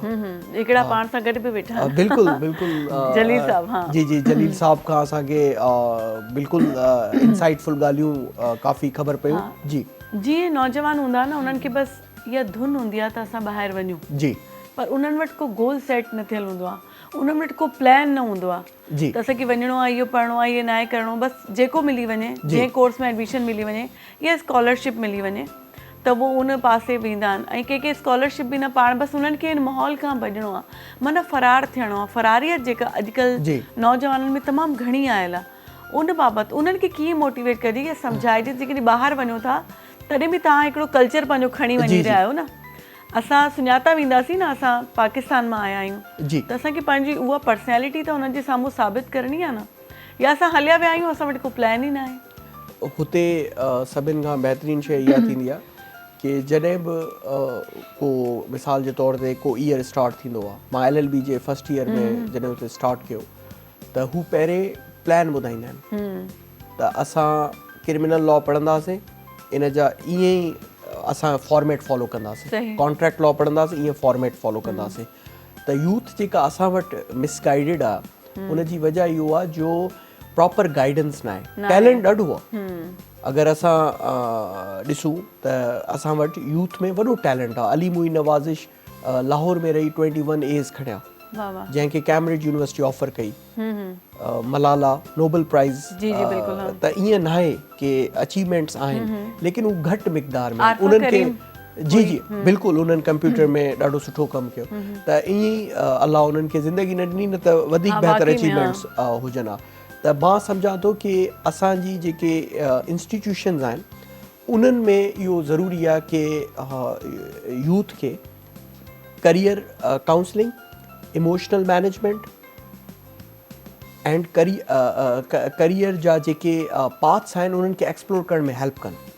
पेरेंट्स त पंहिंजे तरीक़े सां करे सघनि था, पर उन्हनि जी एक्सपर्टीज़ हिकिड़े हद ताणी आहिनि। जेके प्रोफेशनल्स आहिनि, उन्हनि खे अलाह ताला उहा सलाहियत ॾिनी आहे, क़ाबिलियत ॾिनी आहे, त इंस्टीट्यूशन्स जो कमु आहे, स्कूल्स में, कॉलेजिस में, यूनिवर्सिटीज़ में मोटिवेशनल स्पीकर्स आना आहिनि, करियर काउंसलर्स आना आहिनि, जीअं उन्हनि खे ख़बर पए। ॿाहिरि वञणु ग़लति ॻाल्हि न आहे, अच्छा नासा में पंहिंजी हिकिड़ी सिंधी छोकिरी पहुती हुई जी अलाए कुझु मूंखे उनजो नालो यादि मूंखे बि नथो अचे मां चयो मे बी तव्हांखे यादि हुजे त उनखे बि मेंशन कंदा हलूं I will definitely educate my self on that मां इन ते अपडेटेड न आहियां अच्छा लेकिन अगरि ईअं ॻाल्हि आहे त इहा ॾाढी सुठी ॻाल्हि आहे छो जो नासा हिकिड़ो वॾो साइंस जो इदारो आहे ऐं उन में असांजा पाकिस्तानी वञनि था मुख़्तलिफ़ डिपार्टमेंट जी, में जी। अताउल्ला ख़ान ईसा खिलवी जी धीउ हाणे जेका ताज़ी हिकिड़ी फिल्म ठही हुई हॉलीवुड में जी मैट्रिक्स न सॉरी जी इहो कहिड़ी अवतार में जेको सिनेमेटोग्राफी थी हुई वो उन कई हुई उनमें असिस्टेंट हुई अलाए छा It sounds a ॿार good पढ़नि news. था It sounds a good news. ई मां सम्झां थो कि इन्हनि शयुनि खे बहितर करे सघिजे थो गवर्नमेंट जी स्ट्रेटजीस ऐं प्राइवेट इंस्टीट्यूशन्स जी स्ट्रेटजीस घणो माण्हू प्रिफर कंदा आहिनि प्राइवेट इंस्टीट्यूशन्स छो जो सरकारी इदारनि में माण्हू सम्झनि था कि उहा एजुकेशन लेवल न आहे जेके कुझु हद ताणी पंहिंजी जॻह ते ठीकु बि आहिनि त हीअ जेके प्राइवेट इदारा आहिनि उन्हनि खे इन में इंक्रीज़िंगली कमु करिणो आहे गवर्नमेंट छो जो चेंज हमेशह गवर्नमेंट जे तरफ़ां ईंदो आहे त अगरि असांजे यूथ जेका पाकिस्तान जी पॉपुलेशन आहे 68% यूथ आहे जी जी बिल्कुलु 240 मिलियन मां जेका आहे 68% यूथ आहे ऐं पाकिस्तान जी यूथ जेका आहे सभिनि खां वॾी फ़ौज कंसीडर कबी आहे दुनिया में यूथ जेका आहे सभिनि खां वॾी फ़ौज कंसीडर कबी आहे इवन तव्हां अरब स्प्रिंग ॾिसो उहा यूथ जे करे थी फ्रेंच रेवोल्यूशन ॾिसो हींअर बांग्लादेश में जेको थियो टॉपल थियो हुकूमत उहा बि इन में यूथ जो वॾो की रोल हो त अगरि उन्हनि खे सही डायरेक्शन ॾिजे त केॾी वॾी केॾो वॾो असासो आहे नौजवानी का स्पिरिट ही कुछ और होता है हाँ यही तो असासा होता है और यही वो पावर है जिस पे रख के जो है वो आगे की प्लानिंग की जा सके क्योंकि वो मिडिल एज होती है एक इंसान की जिसमें वो फ्यूचर प्लान भी कर सकता है सही और जिसको आप किसी भी जगह पर किसी भी डायमेंशन में मोल्ड कर सकते हैं और यही वो लोग हैं जो यहीं से वो शम्मा जलती है अंदर में और फिर आगे जाके वो रोशन होते जो विज़न किसी का इस एज में आता है जो जैसे हम कहते हैं कि यूथ कह रहे हैं जो इस फॉल करता है इस कैटेगरी में तो वो आगे जाके वही क्रिएटिविटी करते हैं क्योंकि ये जानते हैं कि जनरेशन गैप क्या है सही तो जनरेशन गैप हमने भी अभी जैसे डिस्कशन हमारी थोड़ी देर पहले भी हो रही थी कि आपने कहा एक सवाल पूछा था कि मोटिवेशन स्पीकर का ये क्या नई चीज़ है तो वो मेरे ध्यान में ये कौन सी मखलूक है जो अब आई है कौन सी मखलूक है जो अब आई है तो होता क्या है वक्त के साथ साथ हम चीज़ों को और स्पेशलाइज करते हैं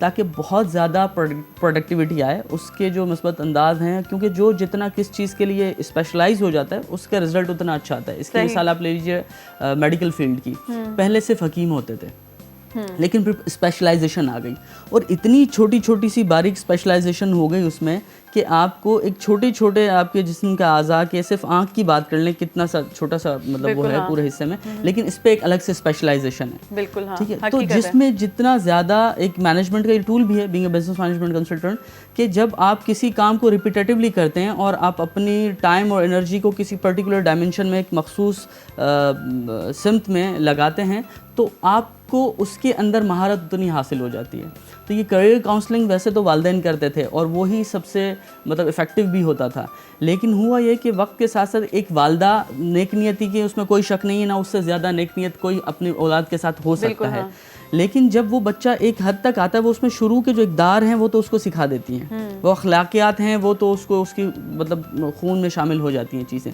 लेकिन जब प्रोफेशनलिज्म आता है किसी एक शोबे को चुनना होता है तो हमारी जो रिलीजियस टीचिंग्स हैं वो भी यही कहती हैं और हमारा जो कॉमन सेंस है वो भी यही कहता है कि किसी स्पेशलिस्ट से सीखें जब कोई सीखना चाहते हैं कोई काम जो हुनर आप सीखना चाहते हैं जो उस फील्ड का माहिर हो उससे सीखें तो इसीलिए ये करियर काउंसलिंग मोटिवेशनल स्पीकर कुछ लोगों ने अपनी ज़िंदगियाँ इसी पे वक्फ कर दी जैसे अगर मैं अपनी बात करूँ तो 5 साल हमने सिर्फ पब्लिक स्पीकिंग स्किल्स के कोर्स को डिज़ाइन करने में लगाए और इवन उसमें मैंने मतलब हमने AI को भी यूज़ किया सॉफ्टवेयर इंजीनियर्स को भी यूज़ किया हमने जो हमारे पास मुख्तलिफ यूनिवर्सिटीज़ जो प्रोफेसर्स हैं जो कम्युनिकेशन स्किल्स पढ़ाते हैं उन सबको यूज़ किया फिर जो दुनिया की टॉप 500 कंपनीज़ हैं उन मैनेजमेंट को जो कम्युनिकेशन स्किल्स सिखाए जाते हैं उसका एक सिलेबस है अच्छा ठीक है उससे भी हमने अखज़ किया कि उस हद तक पहुंचने से पहले फिर हमने उसकी रिवर्स इंजीनियरिंग की कि बचपन से ही बच्चे को क्या सिखाया जाए कि वो इस लेवल पर आए तो इस काबिल हो जाए जिसे कहते हैं कॉर्पोरेट ट्रेनर अमल थोड़ा इसलिए भी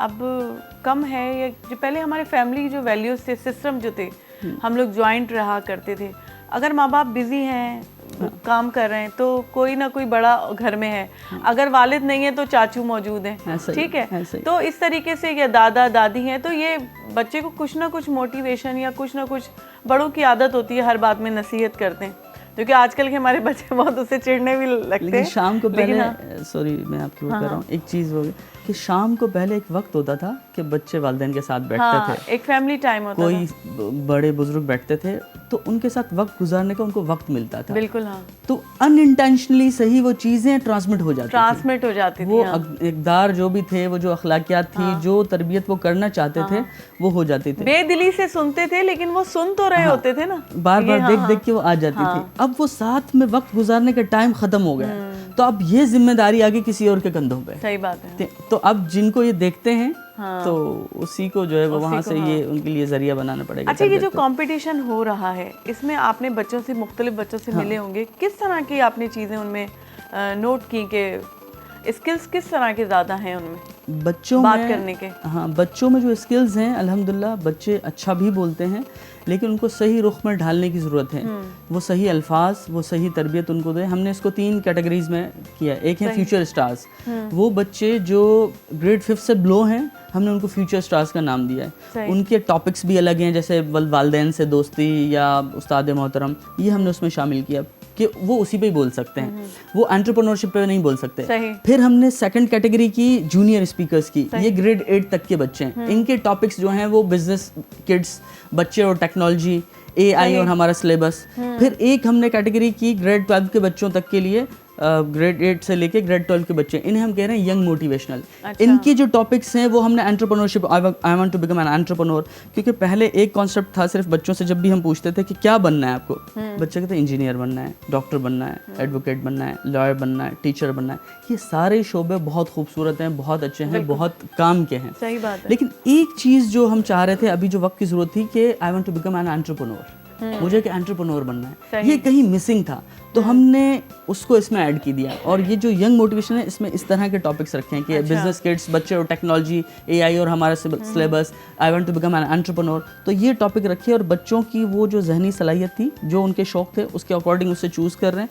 तो मुख्तलिफ बच्चे, मुख्तलिफ जो अकॉर्डिंग टू देयर इंटरेस्ट, अपने शौक़ के तहत जो उनके प्लान्स हैं उसके तहत टॉपिक चूज़ करते हैं और फिर वो इस कंपटीशन के हिस्सा बन रहे हैं। लेकिन टॉपिक कंपटीशन करवा के ख़त्म नहीं करना हमने, कंपटीशन सिर्फ उन लोगों को हाईलाइट करना है जो उसमें पब्लिक स्पीकिंग स्किल्स में इंटरेस्ट ले रहे हैं। इसके बाद इंशाल्लाह हमारा प्लान ये है, हम कराची में और फिर पूरे पाकिस्तान में डिफरेंट जगहों पर क्लब्स बनाएंगे और उसमें फिर ये पब्लिक स्पीकिंग स्किल्स बाकायदा ट्रेन करेंगे through out the year.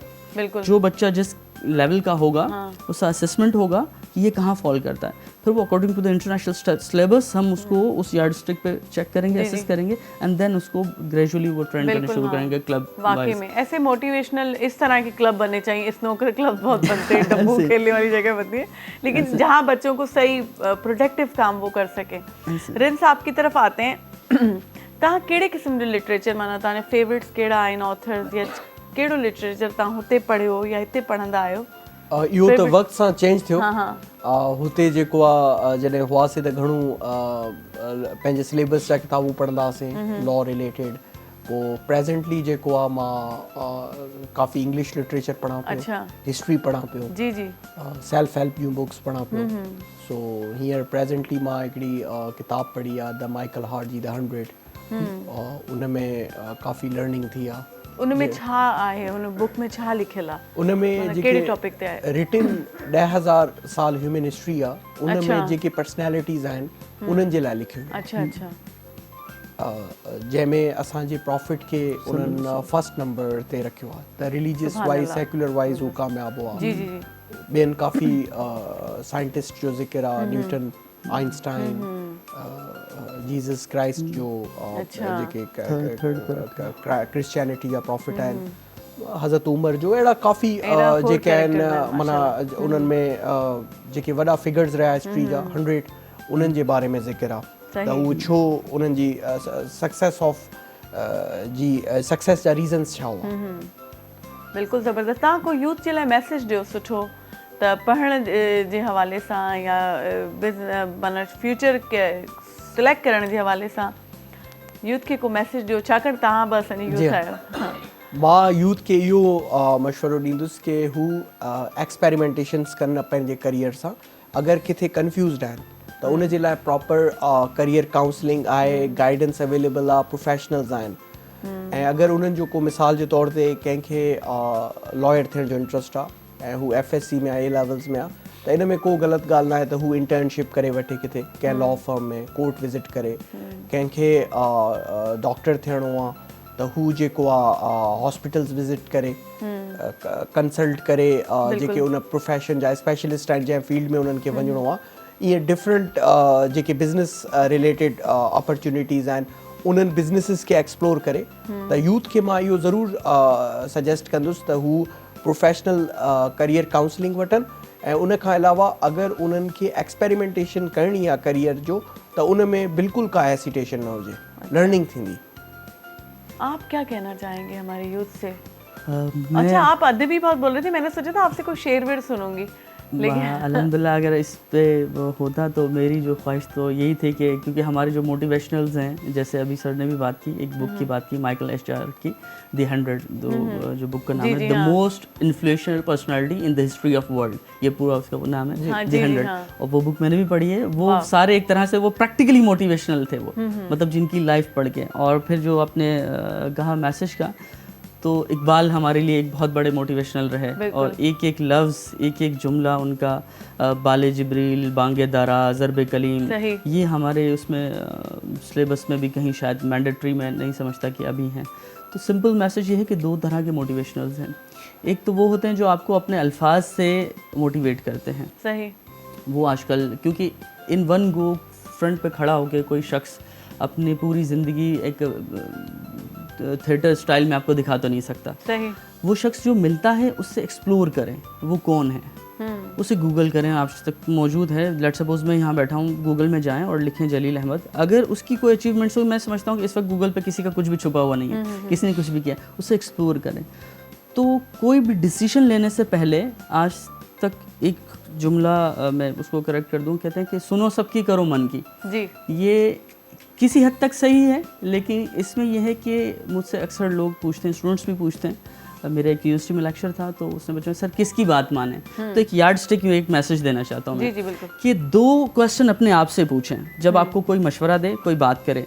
Number 1 कि जो आपसे बात कर रहा है कि वो उस पर्टिकुलर फील्ड में, उस मखसूस फील्ड में आपसे ज़्यादा समझ बूझ रखता है।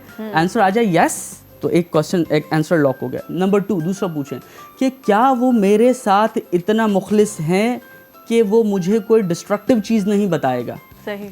दोनों क्वेश्चन यस आ जाएं तो फिर अपना दिमाग ना चलाएं। अच्छा, मतलब अगर आपसे ज़्यादा समझदार भी है वो उस फील्ड में और आपके साथ मुखलिस भी है तो फिर उसकी बात मान लीजिए। लेकिन ये इसके लिए ये भी ज़रूरी है कि आपका दिमाग सही डायरेक्शन में चल रहा हो, क्योंकि अगर आपका दिमाग सही डायरेक्शन में नहीं चल रहा होगा तो आप ये जो आपने 2 बताई हैं, इसको भी आप सही नहीं, इसका फैसला ही नहीं कर पाएंगे। तो क्विट कर दें उसको। अगर मुतमईन नहीं हो रहे तो फिर क्विट कर। तज़ब्ज़ुब वाले शिकार में फैसले ना करें, होल्ड कर लें थोड़ा सा। हम लोग जब स्पीकिंग, पब्लिक स्पीकिंग सिखाते हैं तो उसमें एक लफ्ज़ आता है फिलर वर्ड।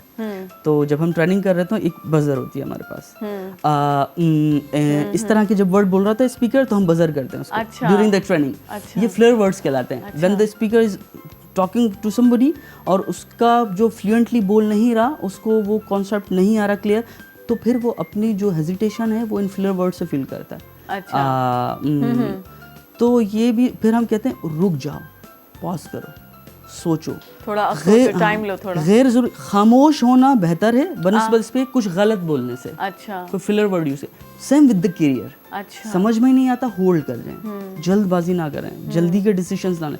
2 मिनट रुक जाएं, फैसला 2 दिन बाद कर लीजिए, 4 दिन बाद कर लीजिए, उसे एक्सप्लोर कर लीजिए, उसे प्रोज एंड कॉन्स देख लीजिए, 2-4 और लोगों से कंसल्ट कर लीजिए, फिर डिसीजन लें। सही, ज़बरदस्त। अगर हम नहीं करेंगे और चुप हो जाएंगे तो उधर से प्रोड्यूसर साहब हमें बहुत अच्छी डांट पिलाएंगे। बहरहाल आपका बहुत बहुत शुक्रिया तव्हां जी, ॾाढी महिरबानी, ॾाढी सुठी ॻाल्हि बोल रही। Thank U. हाँ, हलूं था साथियों, नंढी ब्रेक वठूं था, ब्रेक खां पोइ वरी तव्हां सां गॾु हूंदासीं।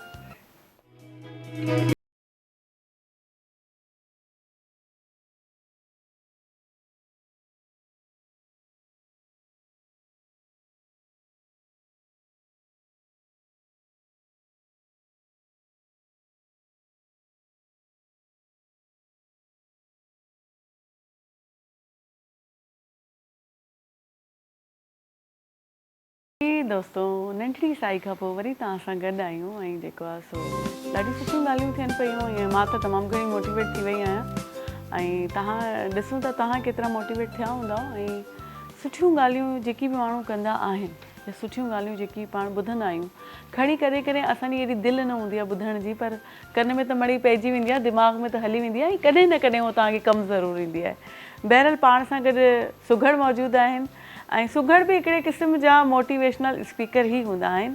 उहो तव्हांखे मोटिवेट कंदा आहिनि त सुठो अदब, सुठी शाइरी तव्हां कहिड़ी रीति यादि करे सघो था ऐं सुहिणे अंदाज़ में कीअं बयानु करे सघो था ऐं दिमाग़ जो ॾिसो केॾो वॾो टास्क आहे, केॾो कुझु तव्हां सुघड़ खे केॾी केॾी शाइरी यादि हूंदी आहे त उहो मोटिवेट करे थो त तव्हांजो दिमाग़ ॾाढे कम जी शइ आहे ऐं तव्हां हिन खे इस्तेमालु करे सघो था, तव्हां सुठो अदब यादि करे सघो था, शाइरी यादि करे सघो था ऐं वक़्तु पवे त उनखे सुहिणे नमूने ॿुधाए बि सघो था। अली अकबर चांडियो साहब पाण सां गॾु आहिनि, सुघड़ अली अकबर चांडियो साहब, अस्सलाम वालेकुम। हलीकार कयूं था तव्हांखे पंहिंजे प्रोग्राम में, महिरबानी। ऐं ॿी पाण सां हिकिड़ी बालक सुघड़ बि आहे, हलीमा चांडियो। अस्सलाम वालेकुम हलीमा। वालेकुम सलाम। कीअं आहियो तव्हां, ठीकु आहियो? अल्हम्दुलिल्लाह, तव्हां ठीकु आहियो? ऐं साईं सुघड़ जेको हूंदो आहे, मुंहिंजो आवाज़ तव्हांखे ॿुधण में अचे थो? जी जी। हा, सुघड़ जेको हूंदो आहे उहो मतिलबु छा माना, सुघड़ त ज़ाल हूंदी आहे न, सुघड़ लफ़्ज़ जी असल माना छा आहे, थोरो हिनखे सम्झाइजो नाज़रीन खे। सुघड़ त जेको लफ़्ज़ आहे उन जी माना इहा थिए थी सुघड़, सौ घड़ करण वारो। अच्छा। सोए घड़ करण वारो। अच्छा। सुठी घड़ करण वारो। अच्छा। याने लफ़्ज़ जेके आहिनि, जीअं को टेबल कारीगर ठाहे थो, पहिरियों त काठ कंहिं कम जो न हूंदो, वरी कटे हुनखे ठाहे तयारु कंदो, टेबल जा मेज़ ठाहींदो, ॾिसंदो माण्हू त चवंदो वाह ही कारीगर आहे, हिन सोए सुठी करे उन काठीअ मां मेज़ कहिड़ी न ठाही आहे। सुघड़ लफ़्ज़नि जी घड़ कंदो आहे ऐं लफ़्ज़नि खे सुठनि खे सोए मोतियुनि जी पोइ माला ठाहींदो आहे, पोइ उन्हनि खे वरी पढ़ी ॿुधाईंदो आहे। सुघड़ जी माना आहे सुठी घड़ करण वारो ऐं सोए घड़ करण वारो। असुल में सुघड़ मर्द बि थिए थो पर सुघड़ औरत बि थिए थी। जी जी बिल्कुलु। पर औरत सुघड़ सिर्फ़ु बैत पाइण में या शाइरी करण में सुघड़ न, हुनजी वरी सुघड़ाए पई आहे घर जी सील, मानी सुठी करण, भाॼी सुठी पचाइण, कपिड़ा सुठे नमूने सां ठाहे रखण, घर खे सुठे नमूने सां सिंगार, इहा भई सुघड़ औरत आहे। सुठियूं रिलियूं ठाहिण। जी बिल्कुलु। अहिड़े हिसाब सां औरत सुघड़ करण, महिमान नवाज़ी करण, या सॼो हिकिड़ो जेको घर जो वहिंवार हूंदो आहे उनखे सुहिणे नमूने घर ॾिसी करे तव्हांखे ख़बर पए त के सुघड़ ज़ाल जो घर आहे। जी। असां नंढपण में सबक बि पढ़ियो सुघड़ ज़ाल, त हुन में अलाए चौथे दर्जे में अलाए पंजे में, बहरहाल जेको आहे। हलीमा, तव्हांखे कीअं इहो ख़्यालु आयो, तव्हां बाबा वांगुरु जेको आहे सो ईअं शेर पढ़णु शुरू थिया, माना तव्हां बालक सुघड़ थिया आहियो, छा माना ॿार त ॿारनि जी त ॿियूं शौक़ु हूंदा आहिनि न, तव्हां वरी किथां इहा ज़िम्मेवारी खणी वरिती आहे पाण ते? मूंखे पंहिंजे बाबा पढ़ंदो हो सोशल मीडिया ते, मूं चयो त टीवियुनि में चए थो मशहूरु थी वियो आहे त मां बि पढ़ंदमि, त छो मां बि पढ़ां त मुंहिंजी बि मशहूरु थी वञे, त पोइ मां बि शुरू कयमि। पोइ तव्हां मशहूरु थी विया हाणे, है न? तव्हांजो मां ॾिठा आहिनि सोशल मीडिया ते तव्हांजा मुख़्तलिफ़ क्लिप्स जिते तव्हां शेर ॿुधाए रहिया आहियो। साईं, तव्हां बि नंढे हूंदे इन वांगुरु हुया, माना नंढे हूंदे खां ई तव्हां शेर पढ़ण या ईअं शुरू कयो, इहो जेको सुघड़ापो आहे, शेरनि जी जोड़ जक करणी, नंढे हूंदे खां ई शुरू कई तव्हां? न, असां देरि सां सुघड़ा शौक़ु नंढे हूंदे खां हुयो ऐं ॿाहिराड़ी में ओताकूं हूंदियूं। जी जी। हा। हुन ओताकुनि में वेहंदा हुआसीं, गुजारत ॾींदा हुआ, ॿुधंदा हुआसीं, शौक़ु उतां खां वठी हुयो। लेकिन असां वेठा हुआसीं बलोचिस्तान जी साइड ॾे, पोइ कंहिं चैनल ते कोन आयासीं, तंहिं वेरे में रेडियो हुयो, असां नंढा हुआसीं ऐं PTV पोइ स्टार्ट थी। सैयद सालिम शाह हुन जी मेज़बानी कंदो हो कचहरी जी। जी जी बिल्कुलु। हा। उन दौर में असां गुजारतूं ॾींदा हुआसीं, बाक़ी ॿियो शौक़ु कोन हो, शाइरी बि कोन कंदो हुउसि। अच्छा। उन खां पोइ देरि सां मूं तक़रीबन 15-20 साल थी विया आहिनि, इन खां पोइ मूंखे बिल्कुलु पूरो जेको आहे सो शाइरी जो शौक़ु थियो ऐं शाइरी मूं शुरू करे ॾिनी ऐं अलाह जी महिरबानी सां मुंहिंजो हिकिड़ो किताबु जेको आहे सो छपजी आयो आहे, उहो आहे अदबी इश्क़ अकबर जो, किताब जो नालो आहे ऐं ॿिया बि मवाद लिखियल आहिनि, लेकिन वसियत न आहे, पैसो न आहे, महांगाई लॻी पई आहे, छपराए माण्हू नथो सघे। उन खां पोइ मूं शाइरी कई, पोइ वरी रेडियो पाकिस्तान हैदराबाद ते वियासीं, पाण PTV ते आयासीं ऐं ॿियनि काफ़ी मेलनि में प्रोग्रामनि में असां पोइ अहिड़े हिसाब सां उन शौक़ में अॻिते वधी आयासीं। वरी नंढड़ी बि मुंहिंजी न्याणी पोइ हिनखे वरी शौक़ु थियो, बाबा मूंखे बि सेखार बि तक़रीबन मुंहिंजी शाइरी पढ़ंदी आहे, शाइरी हाणे मुंहिंजी पंहिंजी आहे ऐं लतीफ़ साईं घणो पढ़ंदी आहे। ॾिसो न एतिरी नंढी उमिरि में हिनखे इहो माना ज़ौक़ु हिन जो आहे, शौक़ु ॾिसो। बिल्कुलु। ऐं वाक़ई में इहे तव्हां जेतिरी या असां जेतिरी थींदी त अलाए छा हूंदी हिन जो जेको मुतालो हूंदो या हिन जेको सिलेक्शन हूंदी माशाल्लाह। तव्हां कुझु ॿुधायो अलाह जे ॾिने मां हींअर असांखे। हा दी, अने ओताक ते आहे कचहरी ते मलूकनि जी मजलिस में वञ जी वर्र करे, ओताक वञ ओशाकनि तोणे हुजे पंध परे, ॿुध जूं गुफ़्तो गौर सां ध्यानु उन्हनि ॾे धरे, ॿुध जूं गुफ़्तो गौर सां ध्यानु उन्ही ॾे धरे।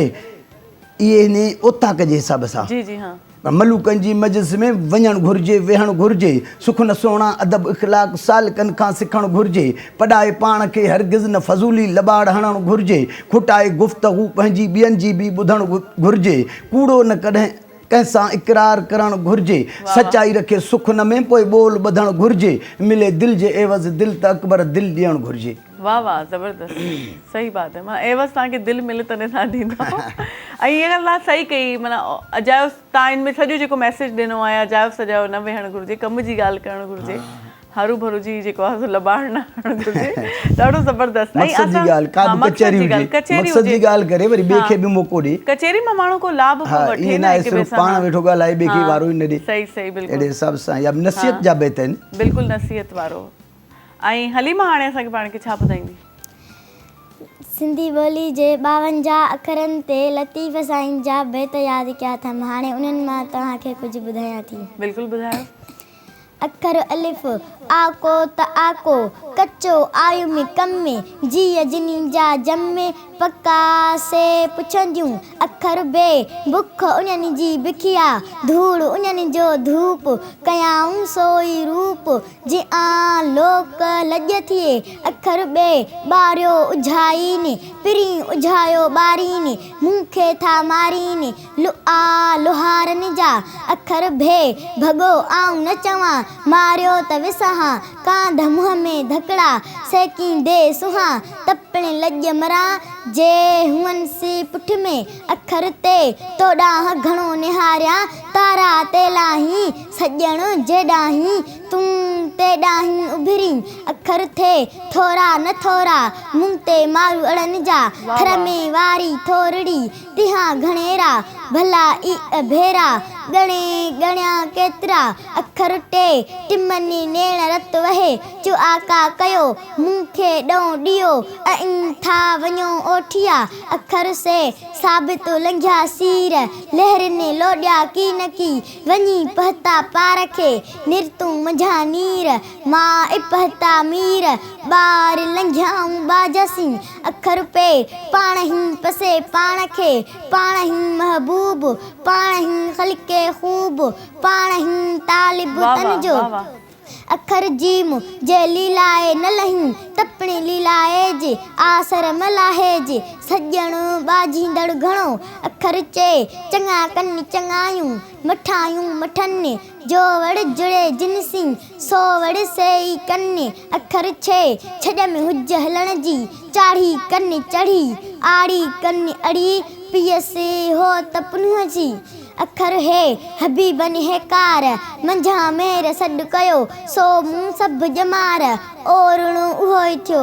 अखर खे ख़ामोशी ख़बर जी, मूं मल थी मत, सब्र थियो सुपत, मुंहिंजे हक़े मेंदरा। अखर दाल दलबो मंझ दरियाह, पखी पसी आया, वेचारा वेसाह, आणे उते अड़ाया। वाह वाह वाह वाह। ऐं ॿिया अखर हाणे रहिजी विया। हलो ठीकु आहे, नेक्स्ट टाइम उहो जेको आहे सो अञा ज़बरदस्त हर अखर ते हिन हिकिड़ो बैत ॿुधायो आहे। ऐं माशाल्लाह वोकैबुलरी आहे ऐं अंदाज़ हिन जो ॾाढो प्यारो आहे पढ़ण जो। हलीमा तव्हां ॾाढे सुहिणे अंदाज़ में पढ़ो पिया माशाल्लाह, ऐं तमामु ज़बरदस्त। ॿियो छा ॿुधाईंदव? अच्छा पढ़ंदा छा आहियो तव्हां? असां लतीफ़ साईं खे घणो पढ़ंदा आहियूं ऐं पंहिंजे वालिद जी शाइरी पढ़ंदी आहियां, बाबा जी। न तव्हां क्लास में कहिड़े में पढ़ंदा आहियो? स्कूल में? 3 में पढ़ंदी आहियां स्कूल में। वाह, 3 दर्जे में आहियो? जी।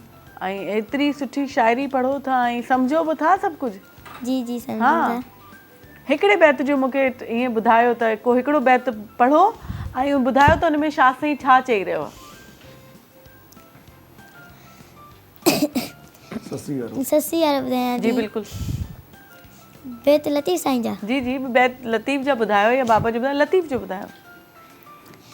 लतीफ़ साईं जा बैत ॿुधायां सुर ससी मां। लतीफ़ साईं ससी ते सॼा सारा 5 सुर चया आहिनि। पहिरियों सुर ससी आबिरी, ॿियों सुर माज़ूरी, टियों सुर देसी, चौथों सुर कोहारी, 5हों सुर हुसैनी। हाणे ससियूं ॻाल्हाए थी सतियुनि सां। आया आ सथिया में, ॿारो चा भंभोर में, पसी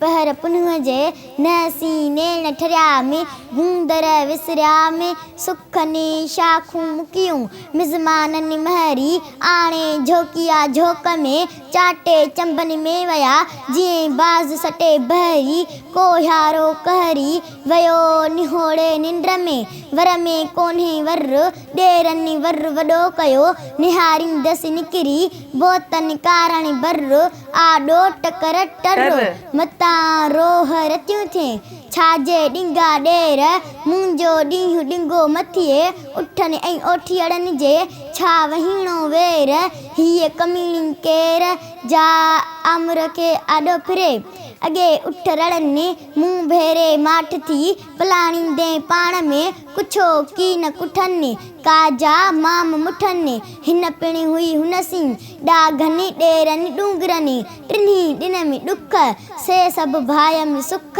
हेकां धिकारण होत जे, ॾाघनि ॾेरनि ॾूंगरनि, ॾुखनि आऊं ॾधी, पुछां पेर पुन्ह जो, विझां विख वधी, लिखे आऊं लधी, न त पटनी केरु पंध करे, उठ वेरी उठार वेरी, वेरी थियड़म ॾेर, चौथों वेरी वाह थियो, जंहिं लटिया पुन्ह जा पेर, 5हों वेरी सिज थियो, जंहिं उलही कई अवेर, 6हों वेरी छपर थियो, जंहिं सवान कया सेर, 7हों वेरी चंड थियो, खिड़ियो न वॾीअ वेर, वाहेरे जी वेर, छुलूं करियां छपरें, ॾूंगर ॾुखो इनखे, दिलासा ॾिजनि, घणो पुछजे तनखे, जिन वटां हो त वञनि, तूं कीअं संदा तन, पाहण पेर ॾुखोए, तपी कंदे कोह, ॾूंगर ॾुखो इनखे, तुंहिंजे पाहण पॿजा, त लिंग मुंहिंजा लोह, कंहिंजो कोन्हे ॾोह, अमर मूसी ईअं कयो। वाह वाह ज़बरदस्त। हूअं तव्हां वॾा थी करे छा था थियणु चाहियो? तव्हां छा सोचियो आहे? मां टीचर थींदमि। टीचर थींदो? जी। ऐं अदब पढ़ाईंदो ॿारनि खे? जी जी अदब इख़लाक़। या कि तव्हांजो सब्जेक्ट उहे कहिड़ो आहे, माना वणंदड़ कहिड़ो तव्हांजो आहे? मैथ्स वणंदो आहे या साइंस वणंदो आहे? कहिड़ो माना सब्जेक्ट तव्हांखे वधीक वणंदो आहे? मूंखे साइंस वणंदो आहे। साइंस वधीक वणंदो आहे? जी। डायग्राम सुठियूं ठाहींदा आहियो? नंढियूं नंढियूं तस्वीरूं ठाहिणियूं आहिनि, कन जूं नक जूं ईअं? जी ठाहींदी आहियां। ठाहींदा आहियो? ड्राइंग तव्हांजी सुठी आहे? जी। छा सुठो ठाहींदा आहियो ड्राइंग में?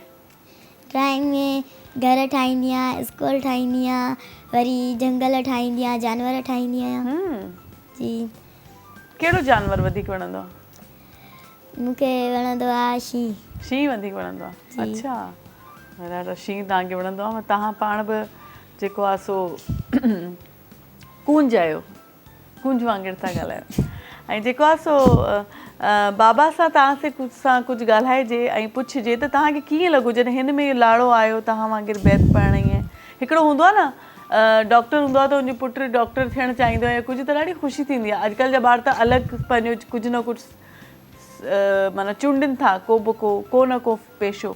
त तव्हांजो इहो कमु रहियो आहे, तव्हां सुघड़ आहियो, त तव्हांजी धीउ बि। पहिरीं त इहो ॿुधायो तव्हांजा ॿार घणा आहिनि?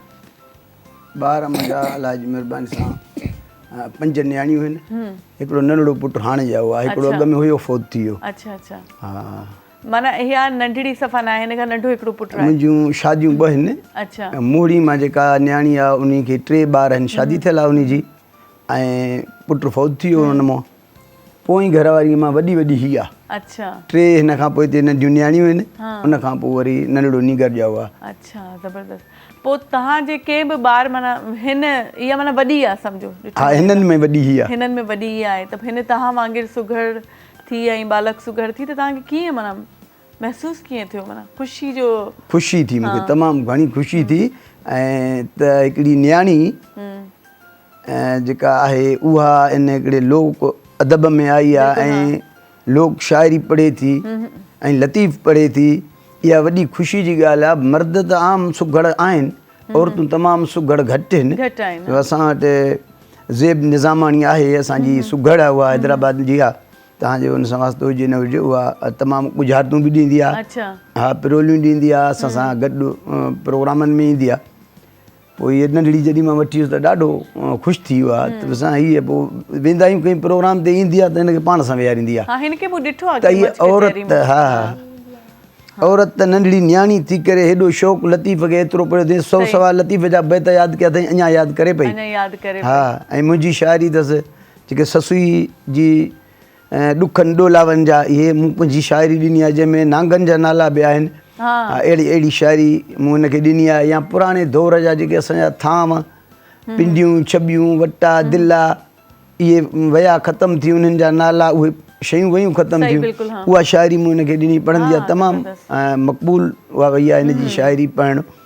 अहिड़े हिसाब सां पोइ मूंखे तमामु ख़ुशी थी त नियाणी आहे इहा हिन में फ़न में आई आहे त ठीकु आहे, माशाअल्लाह। असां बि हुनखे खणी अॻिते जेको आहे सो सिख्या ॾिनीसीं। तव्हां बि हाणे कुझु ॿुधायो। मूं हिकिड़ो हिन ज़माने में टच मोबाइल आई आहे, उन ते हिकिड़ो लिखियो आहे, उहो तव्हांखे ॿुधायां थो। अॻ में हुई हूअ फ़ोन, पोइ वरी आई बटणनि वारी, उनखां पोइ आई टच मोबाइल। पोइ मूं वटि बटणनि वारी, उहा मूं खपाए छॾी। हाणे मूं बि हीअ वरिती। हाणे उन ते मूं लिखियो आहे त खपाए मूं भाऊ फ़ोन बटणनि वारी, वरिती थम हाणे टच मोबाइल मोचारी। ॾिठी मूं जॾहिं टच मोबाइल जी हलचल त यूट्यूब ते मां बि खोलियो आहे चैनल, सेहड़ियां त उन में पंहिंजा बैत टोटल, मिली वई आहे दिलि खे वॾी दिलदारी। खपाए मूं भाऊ फ़ोन बटणनि वारी, वरिती थम हाणे टच मोबाइल मोचारी। हाणे काइंड मास्टर पियो मां हलायां, वीडियो पंहिंजा वेठो सभई पाण ठाहियां, पंहिंजे ठाहियल चैनल ते रखंदो वेंदो आहियां। सिब तन माण्हुनि आ सिख्या ॾेई सेखारी। खपाए मूं भाऊ फ़ोन बटणनि वारी, वरिती थम हाणे टच मोबाइल मोचारी। खोले फेसबुक खे ॾिठो मूं हलाए त प्यारनि पंहिंजनि सां छॾियो हिन मिलाए, ॻाल्हाइण में बि ॾाढो चिटो पई ॻाल्हाए, मुंहिंजे लाइ बेहद थी वई बहारी। खपाए मूं भाऊ फ़ोन बटणनि वारी, वरिती थम हाणे टच मोबाइल मोचारी। वरी व्हाट्सअप में ॾिठुमि नओं नज़ारो, कयो मूं जॾहिं उनखे आङुर जो इशारो त पहुचाए पई पैगाम साथियुनि जो सारो। तॾहिं त पसंदि कनि था हिन खे हारी नारी। खपाए मूं भाऊ फ़ोन बटणनि वारी, वरिती थम हाणे टच मोबाइल मोचारी। वीडियो कॉल कयमि त करार थी विया, दिली दोस्तनि जा पोइ दीदार थी विया, गमनि जा बि घणो घटि दिलि तां बार थी विया, सॼम दिलि जी सॼणनि सां पोइ ॻाल्हि सारी। खपाए मूं भाऊ फ़ोन बटणनि वारी, वरिती थम हाणे टच मोबाइल मोचारी। ॿुधाए हिन में रेडियो, ॾिसां टीवी इन में, वहे वापिरे जो दुनिया जे चमन में, मालूम हाणे मूंखे थिए मिंटनि में, हर चाल हिन जी आ निराली नियारी। खपाए मूं भाऊ फ़ोन बटणनि वारी, वरिती थम हाणे टच मोबाइल मोचारी। नज़र करे निहारियुमि त वांदो को बि नाहे, पोढ़नि ऐं पोढ़ियुनि खे बि फेराक आहे, हर को हाणे पियो थो टिकटाक ठाहे, आहे टच मोबाइल पोढ़नि खे बि प्यारी। खपाए मूं भाऊ फ़ोन बटणनि वारी, वरिती थम हाणे टच मोबाइल मोचारी।